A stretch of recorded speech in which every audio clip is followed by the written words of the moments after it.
안녕하십니까. 통일전망대 김필국입니다. 참여연입니다. 굵직한 정치 행사를 앞두고 있는 북한에서 군사적 움직임이 잇따라 관측되고 있습니다. 고체 연료 엔진 시험을 한 걸로 보이는 정황이 위성 사진에 잡히기도 했는데요. 조만간 신형 ICBM 대륙간 탄도미사일을 내놓을 거란 분석도 나옵니다.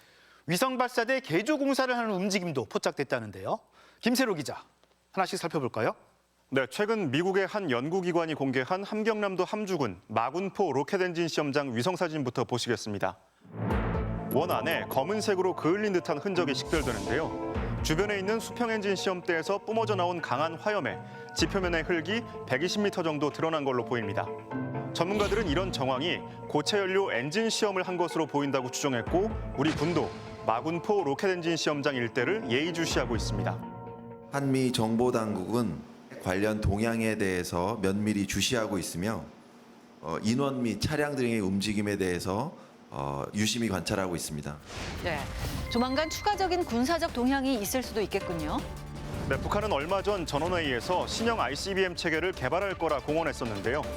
신속한 핵 반격 능력을 기본 사명으로 하는 또 다른 대륙간 탄도미사일 체계를 개발할 때 대한 과업이 제시되었습니다.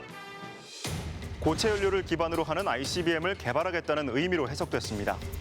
북한은 작년 12월에도 동창리 서해 위성 발사장에서 고체 연료 로켓 엔진 분출 실험을 했는데요. 처음으로 되는 140톤 포수 초진력 대출력 고체 연료 발동기 지상 분출 시험을 성공적으로 진행했습니다. 이번에 한 달 반 만에 재시험을 한 셈으로 2월 8일 인민군 창건 기념일 등 대형 행사가 즐비한 이달 중으로 고체 연료를 사용하는 신형 ICBM을 선보일 수 있다는 관측도 나옵니다. 2월 8일에 전체 체계를 한번 공개를 할 가능성이 좀 많아 보이고요. 공개한 다음에는 지상 시험을 최종적으로 한 다음에 아마 전반기 중에 시험 발사를 할 가능성도 있다는 거죠. 고체 연료 무기는 액체 연료와 달리 연료를 발사체에 적재해둘 수 있는 만큼 발사 시간을 단축할 수 있어 은밀성과 기동성이 뛰어난 것으로 평가됩니다. 동창리 서해 위성 발사장에선 또 다른 움직임도 포착되고 있다죠. 네, 최근 위성 사진에 발사대를 높이는 용도로 보이는 철골 구조물이 포착됐고요.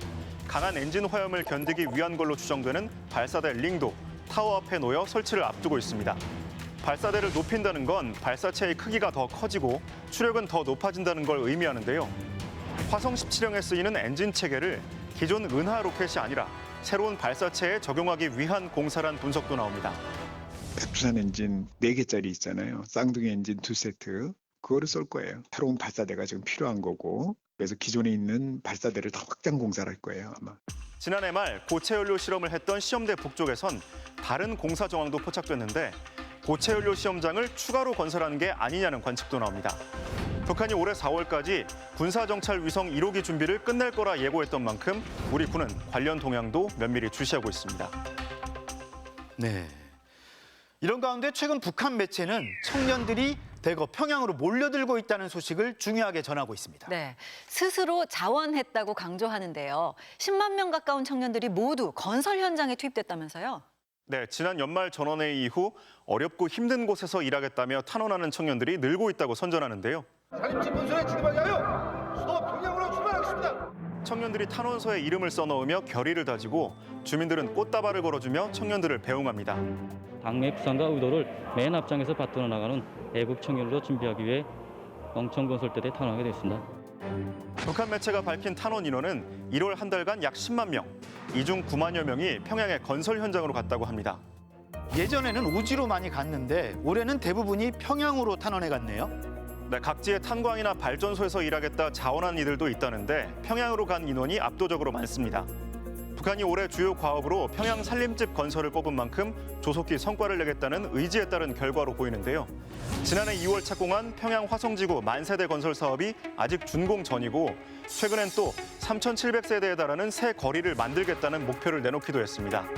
그래서인지 북한은 요즘 연신 청년의 중요성을 강조하면서 사회주의 건설의 주요 전구로 탄원하라 독려하고 있는데요.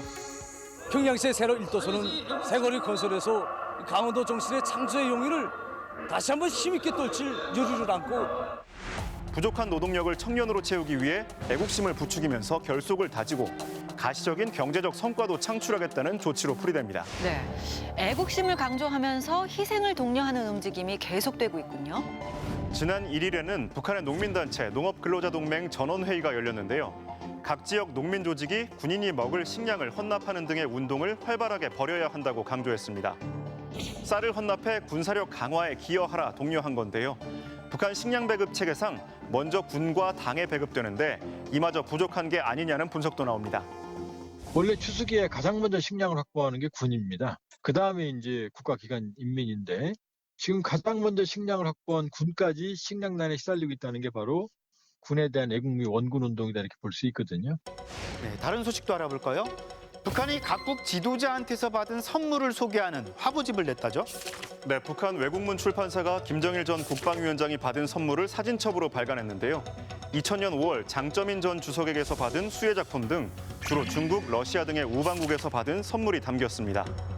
매들린 올브라이트 전 미국 국무부 장관이 선물한 농구 스타 마이클 조던의 사인이 적힌 농구공 등 미국에서 받은 선물도 일부 포함됐는데요.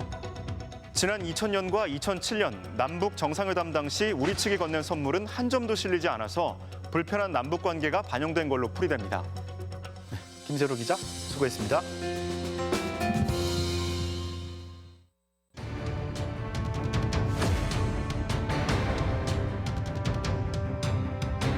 북한은 러시아와 한 참호에 서겠다. 김여정 북한 노동당 부부장의 말입니다. 미국이 우크라이나에 무기를 지원하겠다고 하자 미국의 반대에 러시아 편에 서겠다고 선언한 겁니다. 네, 북한은 부인하고 있지만 북한이 러시아에 무기를 수출하고 있다는 분석도 잇따르고 있는데요. 무기 거래설의 진실과 그 배경을 최유찬 기자가 살펴봤습니다. 작년 11월 18일 5량짜리 러시아 화물열차가 북한으로 들어갑니다. 같은 날 북한에서 포착된 이 화물열차 위에는 컨테이너가 실려 있습니다. 이 첩보 위성 사진을 공개한 미국 백악관 국가안전보장회의는 컨테이너에 북한이 러시아 민간용병회사 와그너 그룹에 보내는 무기가 들어있다고 밝혔습니다. We are releasing some imagery of this initial delivery. This imagery shows that on November 18th, 5 Russian rail cars traveled from Russia to North Korea. 북한이 러시아에 무기를 제공한다는 정황은 작년부터 꾸준히 제기돼 왔지만 북한은 이를 강력히 부인해 왔습니다. 지난 1월 29일 북한 외무성 권정근 미국 담당 국장은 미국이 꾸며낸 낭설이라면서 계속 퍼뜨리면 재미없는 결과에 직면하게 될 것이라고 위협했고 작년 12월에는 황당무계한 여론 조작 그리고 가을에도 국방성 담당자들이 직접 나서 러시아와 무기 거래를 한 적도 없고 심지어 계획조차 없다고 밝혔습니다. 하지만 전문가들은 대부분 북한이 러시아에 무기를 제공했을 가능성이 높다고 보고 있습니다. 전쟁이 1년째 소모전으로 이어지는 가운데 서방으로부터 무기를 지원받으며 비교적 선방하는 우크라이나와 달리 러시아는 예상과 달리 고전하고 있고 심지어 무기 조달에서조차 어려움을 겪고 있습니다. 북한의 무기 지원이 러시아에게 실질적 도움이 된다는 겁니다. 러시아가 하루에 5만 발 정도 포병 탄약을 소모를 하고 있다고 하더라고요. 하루에 이렇게 5만 발 정도를 쓴다 그러면 재고가 엄청 바닥이 날 거거든요. 거기에 북한 거라도 받으면 땡큐인 겁니다. 러시아에게는 고정밀 유도무기도 필요하지만 무엇보다 북한이 보유한 북소련 방식의 박격포, 자주포 등 포탄, 탄약, 소총 등 재래식 무기가 절실합니다. 상호 운용성이라는 게 있는데 사이즈가 맞는 거예요. 북한 무기 자체가 구소련으로부터 그대로 바탕을 깔고 지금까지 발전을 해왔기 때문에 82mm 박격포탄, 120mm도 아마 있을 거고요. 박격포탄, 그다음 152mm 포병 탄약, 그다음에 방사포 200mm, 300mm 이것도 사이즈가 맞더라고요.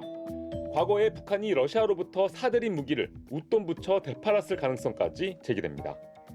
러시아로부터 수입했던 무기나 탄환을 다시 역수출하면서 프리미엄을 붙여가지고 팔아가지고 경제적 이득을 받는다든지 하는 것들은 충분히 가능하지만 그러한 것들도 공개적으로 이루어질 가능성은 적기 때문에 대북 제재와 코로나로 돈줄이 막힌 북한에게 대러시아 무기 수출은 중요한 수익원이 됩니다. 또 제재 대상인 원유 등 에너지를 제한된 한도 이상으로 확보하는 등 경제적 이득을 취할 수도 있습니다. 러시아는 또 무기가 부족한 상태에서 북한에 무기가 필요했던 거고 반대로 북한은 러시아에 그런 원유나 다른 것들이 필요했기 때문에 상호 윈윈 차원에서 이런 거래가 오고 갔다 이렇게 볼 수. 북한이 돈바스 지역의 외화벌이를 위해 근로자를 파견함으로써 대북 제재를 위반했을 가능성도 여러 차례 제기됐습니다. 그 돈바스에 지금 북한 노동인력들 들어간다는 얘기가 사실은 계속 나왔었거든요. 정보기관에 무기 지원이라든지 노동력 수출을 통해서 이렇게 해서 지들도 외화벌이하고 러시아의 뒷배를 더 강하게 형성을 하고 북한과 러시아 모두 국제사회의 제재로 손발이 묶인 상황에서 양측의 이해관계가 맞아떨어져 무기 등의 거래가 이뤄질 수 있다는 겁니다. 더 우려되는 점은 북한과 러시아의 밀착이 단순히 정치, 경제적 협력을 넘어 군사협력까지 확장될 가능성입니다. 지난 1월 27일 김여정 노동당 부부장은 대러시아 무기 수출설을 부인하지 않은 채 미국이 우크라이나에 탱크 등 무기를 지원하는 데 대해 강력히 비난하고 이 무기가 곧 고철 더미가 될 것이라고 목소리를 높였습니다. 또 러시아 군대, 인민과 한전호, 즉 참호에 있을 것이라고 밝혔습니다. 전쟁에서 미국에 반대 러시아를 지원할 것임을 분명히 한 겁니다. 북한은 러시아와 연대를 할 수 있다. 그것은 더 확대시키면은 반미 연대로서의 북중러의 진영 속에 우리도 참여할 그런 의지가 있다라는 것을 보여주는 것이죠. 우크라이나에서뿐 아니라 아시아 지역에서도 미국에 대응해 중국, 러시아가 군사동맹을 강화하는 상황. 북한도 중국, 러시아와의 연대를 강화해 안보적, 경제적 생존을 모색하려는 의도를 분명히 한 겁니다. 북한의 앞으로의 생존책 그리고 북한의 안보 전략에서도 이 방법밖에 없다라는 생각을 하는 거기 때문에 지금 이 기회를 이용해서 북러 간의 그 미국의 압박하에서 미국을 견제하기 위해서 북러 간의 관계가 준 군사동맹 차원까지 격상된 그러한 상황 속에 북한도 들어가고 싶은 거죠. 한국에 대한 미국의 확장 억제, 한미일 군사협력이 강화되는 데 대응해 북한이 러시아, 중국과의 군사협력을 끌어올릴 경우 한반도 주변의 긴장은 높아질 수밖에 없습니다. 멀리 우크라이나에서부터 동아시아까지 미국과 러시아, 중국이 몰고 온 신냉전의 먹구름이 한반도의 정세에도 짙은 그림자를 들이우고 있습니다. 통일전망대 최유찬입니다.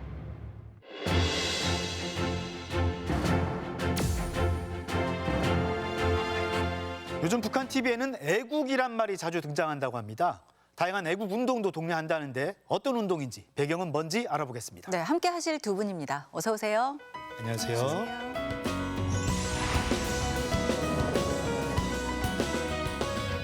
애국심을 강조하는 건 비단 북한만의 일은 아닐 텐데요. 네.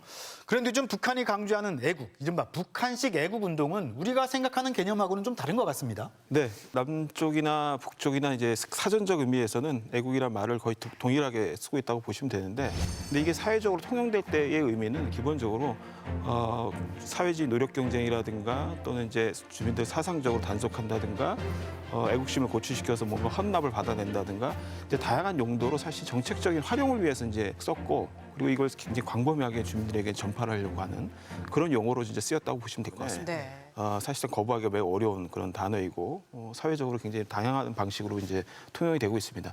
그러니까 애국하면 여기서의 이 애국은 북한식 애국주의, 북한식 애국 운동인 셈인데요. 그러면 남인희 씨는 북한에 계실 때 이 애국 얘기 많이 들어보셨어요? 제가 2014년 말까지 북한에 있었거든요. 애국심이라는 말은 어렸을 때부터 많이 이제 그 학교에서 그렇게 자주 쓰는 단어는 아니었던 것 같아요. 특히나 애국운동 같은 경우에는 거의 들어보지를 못했는데 김정은 정권 이후에 2013년 그때부터 김정일 애국주의다 해가지고 새로운 용어가 등장하기 시작했고 그때부터 뭔가 애국이라는 단어가 자주 등장했던 것 같습니다. 네, 그러면 북한식 애국 운동 어떤 게 있을까요? 북한 텔레비전 보면서 살펴볼까요?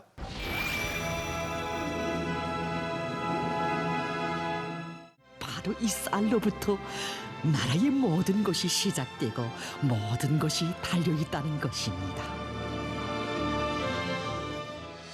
최근 북한에서는 국가에 쌀을 바친 농민을 애국 농민이라고 부르면서 영웅화하는 방송을 자주 볼 수 있습니다. 그리고 국방력을 지탱하기 위해서는 쌀이 필요하다면서 애국미를 강조합니다. 나라의 쌀떡만 가득 차 있으면 배심이 든든합니다. 무서울 것이 없습니다. 애국 농민이 되라 독려하기도 하는데요. 북한 방송이 소개한 한 농민은 40년 넘게 개간한 땅에서 거둔 100여 톤의 곡식을 나라에 바쳤다고 합니다. 이 한 치 의 땅을 위해 바친 류용태 농민의 성실한 땀과 양심, 애국의 무게이다.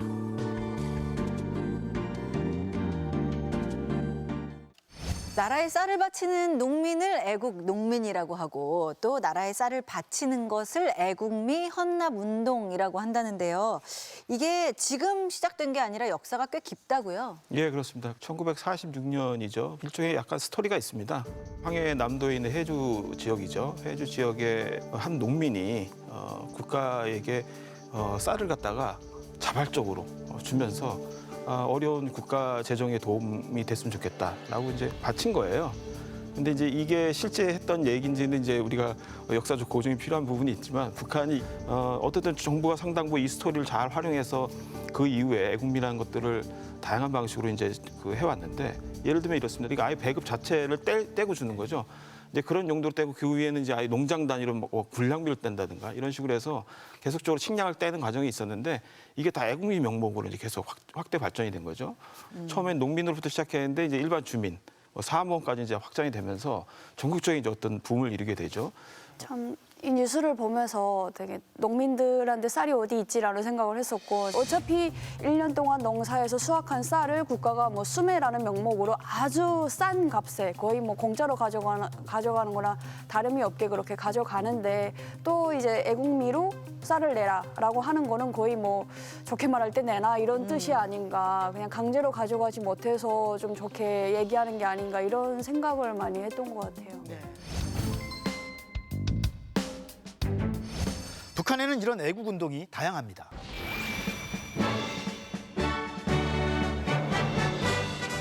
지난달 북한 TV에서 방송한 특집 프로그램인데요.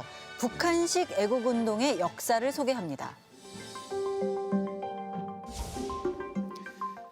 해방 직후인 1946년부터 최근까지 시대별로 진행된 다양한 운동이 소개됐는데요. 대부분 주민들의 노동력과 충성을 끌어내기 위한 것들이었습니다. 우리 공화국의 발전 일로는 인민들의 애국 요리를 끊임없이 고조시키기 위한 대중운동의 역사라고도 할 수 있습니다. 이 프로그램에서는 청년호와 소년호 등도 소개했는데요. 애국 운동이 남녀노소가 한마음 한뜻으로 펼친 운동이라고 강조합니다. 사회주의 애국운동은 전체 인민의 애국심을 분발승화시키는 발화점 밑거리였습니다. 사실 이제 애국운동은 그 북한에서 아주 정형화된 용어라기보다는 사실 대중운동이라는 말이 이제 오히려 그 상위 범주에 속하고요. 그 안에서 이제 애국운동이라는 개념을 좀 살펴봐야 되는데 크게 세 가지입니다. 목표가 하나는 뭐냐면 사회주의 노력 경쟁의 개념이죠. 그래서 계획 경제 안에서 인센티브가 없기 때문에 끊임없이 경쟁을 시켜가지고 뭔가 성과를 달성하게끔 하는 것이 하나의 주 목표입니다. 두 번째는 애국심을 자극해가지고 일종의 헌납을 하도록 하는 겁니다. 그다음에 이제 사상적으로 계속적으로 각성시키기 위한 사상적인 어떤 그런 대중운동이 있습니다. 그래서 이 세 가지 차원의 그 성격을 다 애국운동이 다 갖고 있다라고 보여집니다. 그러니까 애국이란 충성심을 강화하는 그런 용어를 통해서 경쟁도 강화시키고 그다음에 이제 헌납도 나름대로 희생하도록 하고 또 한편에서는 그걸 통해서 경제를 갖다 일정 부분 재정적으로 충당시키는 뭐 이런 용도로 계속 써왔다라고 보시면 될 것 같습니다. 제가 학교 때 했던 게 하나 기억이 나는데 그게 지원 밥각 운동이라고 해가지고 지원 곽밥. 네, 한말 북한에서는 도시락을 곽밥이라고 하잖아요. 그래서 종이 박스로 된 그 어떤 박스에다가 밥을 담아서 이제 내야 되거든요. 그 안에다 비닐을 깔고 따끈따끈한 밥을 이제 넣고 그다음에 반찬이랑 이렇게 같이 해서 학교에다 내야 되는 거예요. 무조건 달걀, 삶은 달걀 한 알이 들어가야 되고 육류가 들어가야 되고 그래서 이렇게 해서 내면은 그 도시락이 이제 돌격대라든가 사회주의 건설을 하고 있는 그 군인들한테 간다는 거예요. 근데 그렇게 해서 갖다 내면은 거기서 좀 더 반찬이 좀 약간 맛있는 반찬들은 선생님이 또 이제 가져다가 드시고 또 그 위에서 또 교장 선생님이 또 얼마 정도 가져가시고 근데 결국에는 지금에 와서 드는 생각이 그때 냈던 그 도시락이 당일날 군인들한테 배송이 됐을까라는 생각이 들고 누가 먹었을까 뭐 이런 식으로 일상에서 밥마저도 내라고 할 만큼 정말 어떤 세외적인 부담들이 이제 애국심, 애국운동이다라는 명목으로 많이 이루어지고 있습니다. 네. 네, 그런데 김정은 위원장은 집권 후 좀 다른 모습을 보이기도 했습니다. 2021년 조선중앙TV 보도입니다. 당시 코로나19로 식량난이 가중되자 김정은 위원장은 군량미를 주민에게 나눠주라는 특별 명령을 내렸습니다.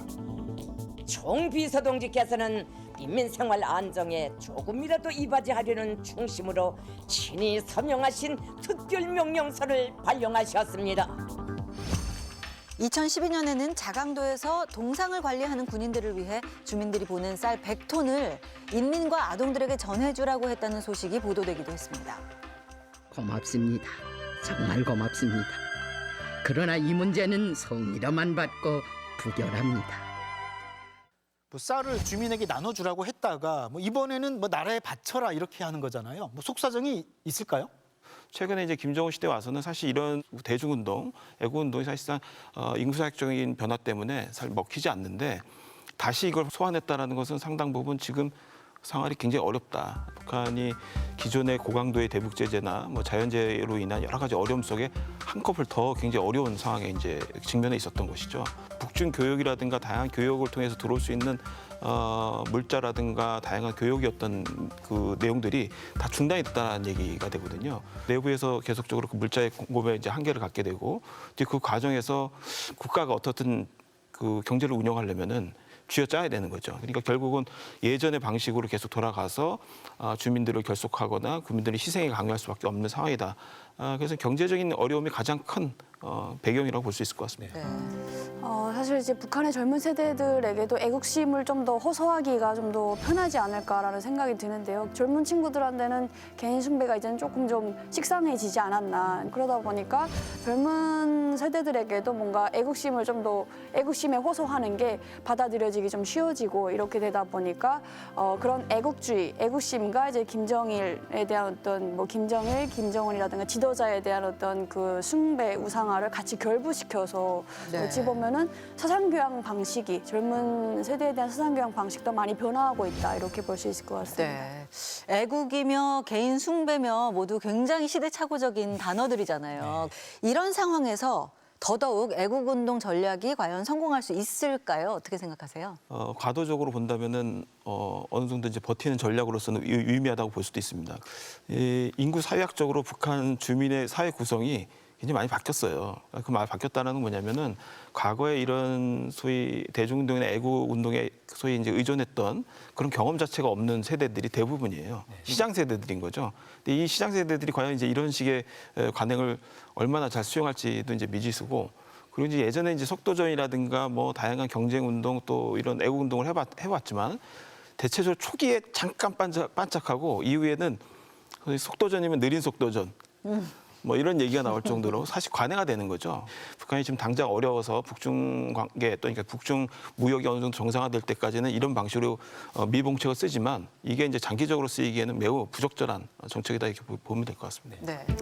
사실 한국에 와서 여러 가지 혜택들을 받으면서 세금을 내야 되겠구나 이런 어떤 일종의 받는 게 있으니까 내가 내는 것도 있어야 되겠구나 이런 생각도 많이 들고 했었는데 참 이런 측면에서 매우 좀 답답하고 앞으로 북한 주민들의 어떤 일방적인 희생만 강요하는 이런 애국운동은 좀 많이 사라져야 되지 않나 이런 생각을 하게 됩니다. 네. 마음에서 우러나는 게 아니라 애국을 강요당하는 듯한 이 북한 주민들 모습이 안타깝다는 생각이 듭니다. 네, 이런 다양한 애국운동의 이유도 결국 경제난 때문이라는 북한의 속사정도 알 수 있었습니다. 오늘 도움 말씀 고맙습니다. 감사합니다.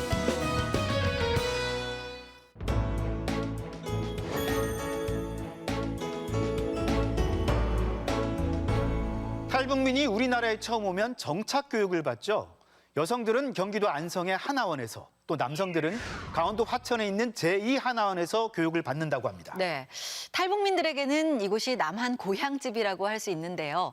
얼마 전 탈북 여성 초청 행사에 이어서 이번에는 탈북 남성들이 가족과 함께 초대됐다고 합니다. 산천어 축제도 함께 하면서 특별한 시간을 보냈다는데요. 이상현 기자가 찾아가 봤습니다.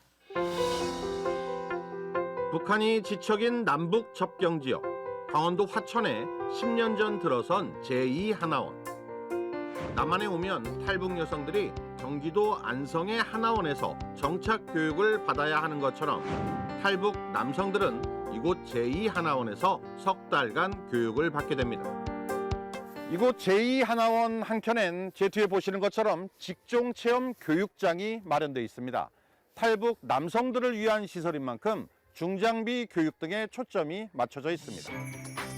굴착기나 지게차 운전 자격증을 따도록 해 탈북 남성들의 자활을 돕기 위한 시설인데요.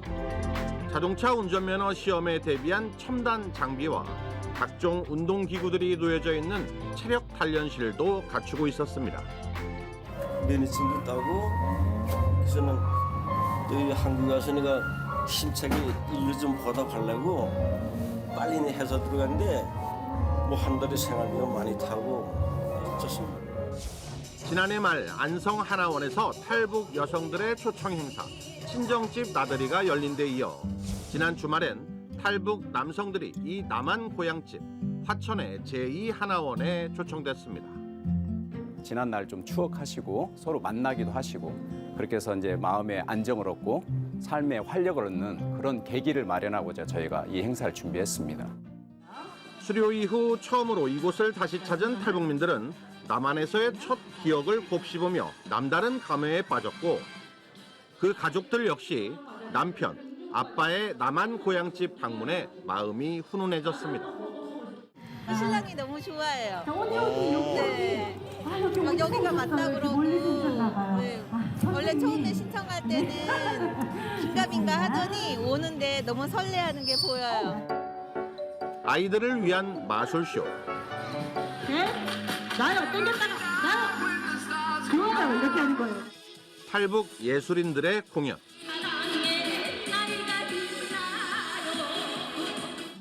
그리고 참가자들의 노래 경연. 흥겨운 무대를 즐기는 와중에 창업이나 영농 상담을 받기도 하고 건강 상태를 점검해 볼 수도 있었는데요. 탈북민들의 몸 상태는 남한 주민들과 사뭇 달랐습니다. 제가 의외로 골절을 경험한 환자를 여기서 정말 많이 봤어요. 예, 어떤 분은 한 6군데가 부러진 거예요. 발목 부러져, 팔 부러져, 뭐 오늘도 목 부러진 분도 계셨었고, 그래서 흔히 이렇게 보는 내용보다 북에서 오신 분들이 이렇게 좀 일이나 이런 내용 험악하게 하면서 이렇게 부상을 좀 많이 당하시는 것 같다, 이런 느낌을 좀 받았습니다. 건물 밖에선 줄지어 서 있던 버스로 향하는 사람들이 눈에 띄었습니다. 마침 인근에서 열리고 있는 우리나라의 대표적인 겨울 축제, 산천어 축제에 자유롭게 다녀오는 일정이 마련된 건데요. 재밌게 놀다 오세요. 많이 잡아오세요. 네. 가져가도 돼요? 네. 플라스틱 인공 미끼가 달린 낚싯대를 하나씩 받아들고 도착한 화천 산천어 축제장. 축제장을 찾은 엄청난 인파에 섞여 탈북민과 그 가족들 역시 한 마리라도 더 낚기 위해 안간힘을 써봅니다.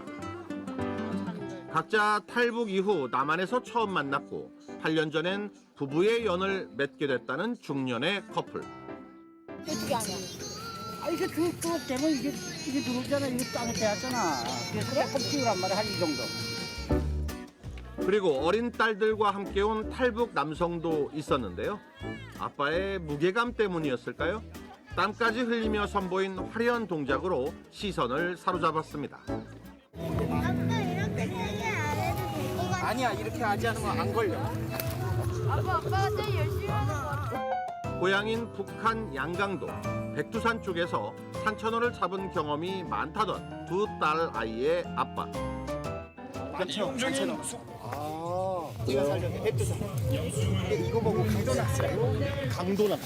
미끼가 없이 강젤로 채서 잡는다. 북에서도 이렇게 해요? 네. 이거는 이렇게 짠짠한 물에다가 낚싯줄로 딱 던져요. 던져서 딱 해서 딱 채거든요. 그러면 거기서 놀던 고기가 쭉 걸리는 거죠. 하지만 먼저 손맛을 느끼게 된 건 처음 낚시를 해본다는 중년의 탈북 여성이었고요. 다른 사람들 하는 거 보고 그냥 그저 제 이런 거 했어요. 제2의 인생을 시작한 제2의 고향에서 보냈던 특별했던 시간. 유난히 따사롭던 남북 접경지의 한겨울 햇살처럼 그 어느 때보다 따뜻하고 풍요로운 하루였습니다. 통일전망대 이상현입니다.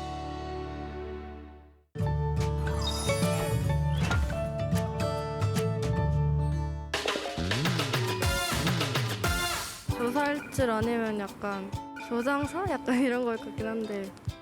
썩은 정. 조장질. 뭔가 충동적이다 보니까 좀 그게 좋은 의미는 아닌 것 같아가지고 네, 최대한 안 좋은 쪽으로 조합을 해봤습니다. 어떤 일을 하도록 남을 부추기는 짓, 충동질을 가리키는 말로 북한에서는 등장질이라는 표현을 사용합니다. 아버지 등장질에 못 이겨 결혼을 하다. 왜 제 마음을 등장질하나요? 와 같은 예문이 확인됩니다. 등장질 처음 알았어요. 아예 다른 생각했던 거랑 아예 다른 정답이네요. 네. 오늘은 입춘입니다. 봄의 시작을 알리는 절기답게 오늘 낮부터는 추위도 서서히 누그러질 거라는데요. 당분간 극심한 한파는 없을 거라고 하네요. 내일은 또 정월대보름이죠. 크고 둥근 달 보면서 좋은 기운 받아보면 어떨까요? 통일전망대 다음 주도 알찬 내용으로 찾아오겠습니다. 고맙습니다.